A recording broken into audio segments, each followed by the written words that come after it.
A very good morning, dear students.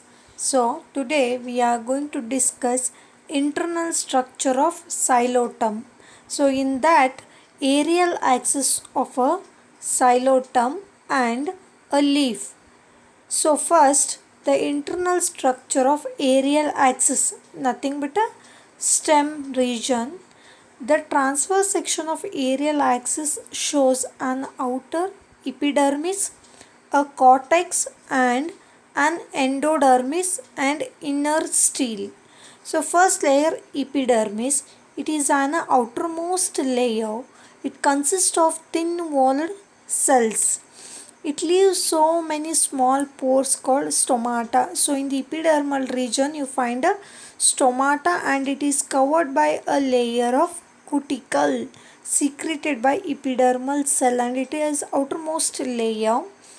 Next, the epidermal layer is followed by a cortical region, nothing but cortex.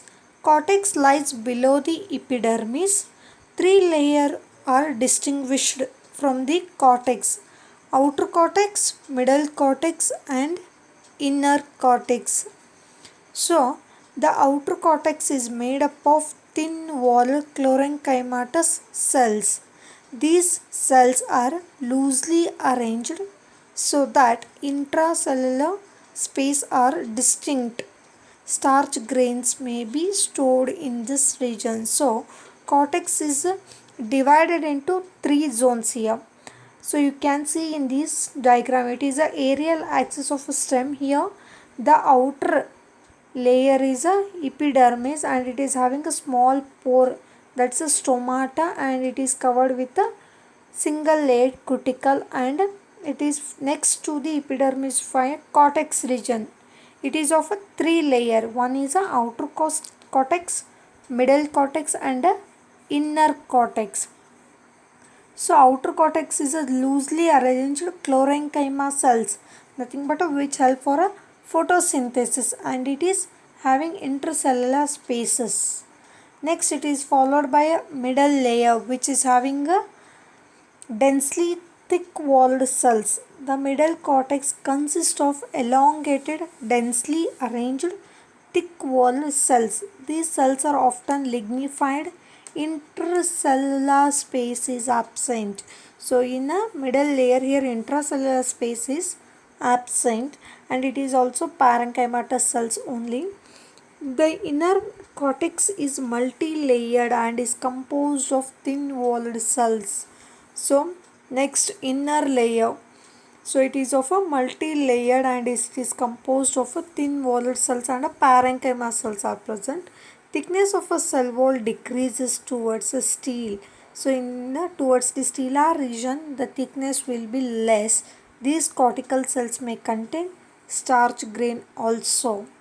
So if the axis is very young, nothing but your stem is young, the cortex as a whole is a chlorenchymatous and a thin walled.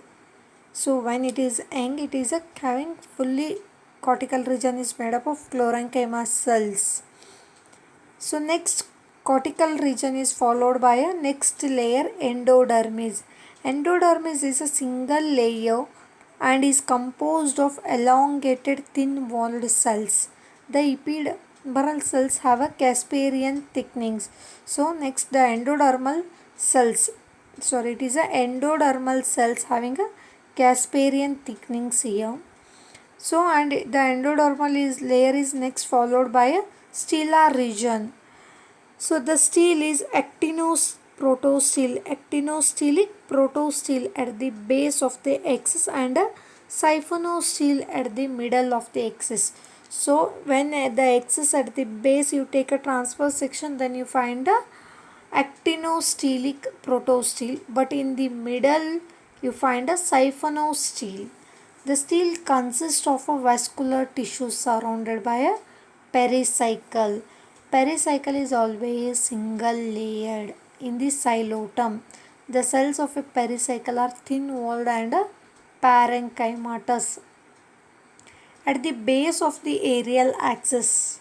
So when you take a transverse section at the basal region, the xylem is a stellate, nothing but star shaped. with not less than 10 lobes. So here you find a less than 10 lobes, that's a star shaped, and the phloem occurs between the lobes and the surrounding regions. So the phloem occurs in the lobe region of the stele. The xylem is exarch, that is metaxylem occupies the center and the protoxylem occupies tips of the lobes. So you can see here in the picture it is of a star shaped, and you find a in lobe here. In the lobe you find a phloem. At the center you find a xylem here, and it is exarch. Metaxylem occupies at the center and the protoxylem occupies the tip of the lobes. Pith is present. This type is known as actinostelic protostele. So in the base you find a actinostelic protostele with a central pith. So next, in the middle of the axis you find a siphonostele there. So in the middle of the axis the xylem is star shaped with 5 to 7 distinct lobes, and the phloem surrounds the xylem here.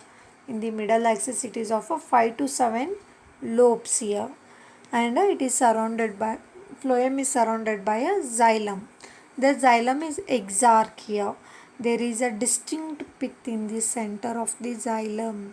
So at the center of the xylem you find a pith.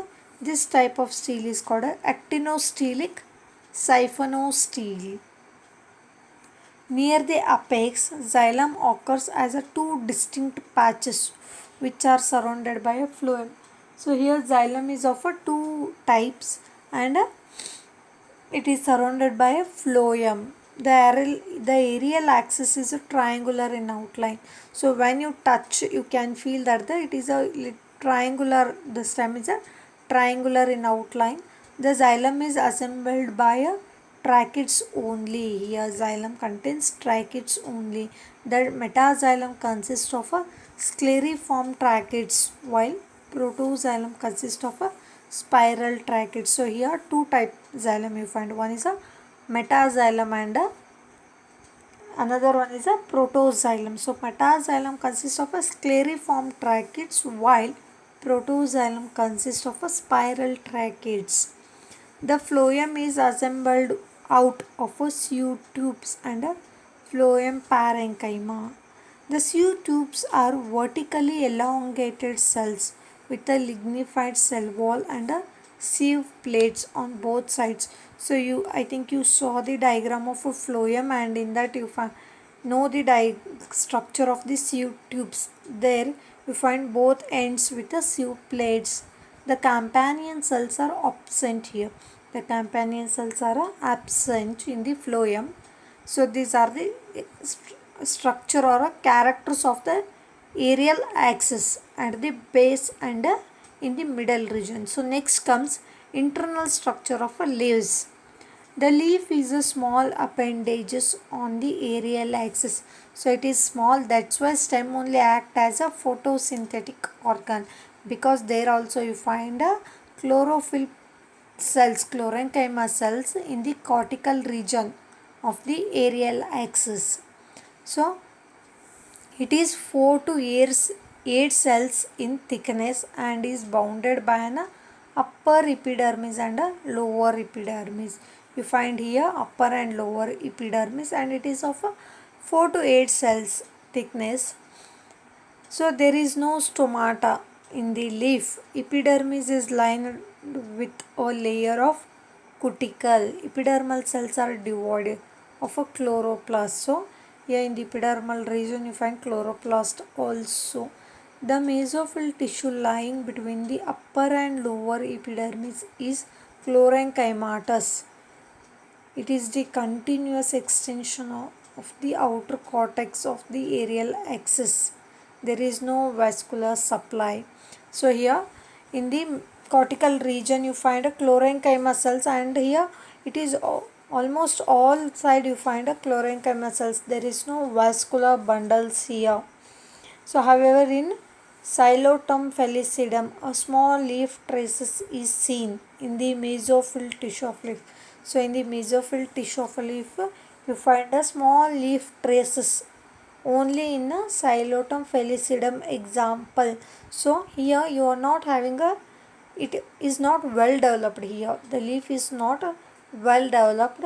So just it is of a small appendages, right?